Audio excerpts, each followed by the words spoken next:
Breaking news చూస్తున్నాం. Hero Mahesh బాబుకు ED notice ఇచ్చింది. ప్రమోషన్ కింద 3.4 కోట్ల రూపాయలు తీసుకున్నట్టు ఆరోపణలు ఉన్నాయి. ఏం చేసి దుడ్డు సంపాదిస్తున్నాడో చెప్తాండారు గానే, సంపాదించి దుడ్డు ఏం చేస్తున్నాడో చెప్తాండారా? బుర్రిపాలెంను దత్తత తీసుకున్న మహేష్ బాబు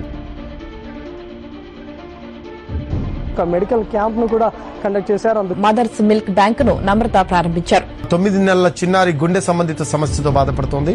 దీంతో తాటిపాకకు చెందిన మహేష్ బాబు అభిమానులు చిన్నారి అనారోగ్యంపై వివరాలు సేకరించి ఘట్టమనేని ఫౌండేషన్ కు పంపించారు.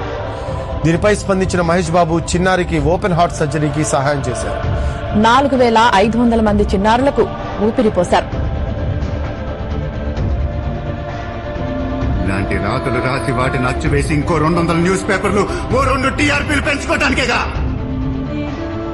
ఆ మంచితనం కూడా నేర్చుకోకూడదు అనుకుంటున్నాను. మంచితనం అంటేనే అడ్వాంటేజ్ తీసుకుంటారండి. సో అది ఎక్కడో నేను అది నేర్చుకుంది ఏంటంటే మరి అంత మంచిగా కూడా ఉండకూడదేమో.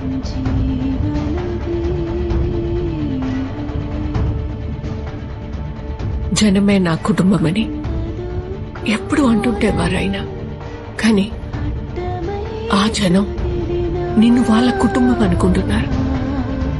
ఎవడ్రా వాడు? మా దేవుడు. హార్ట్ ఆపరేషన్ సంబంధించింది పిల్లలకి కానీ ఇది కానీ ఎవరు చేశారు? అందుకనే కొలుస్తున్నాం దేవుడు గారు.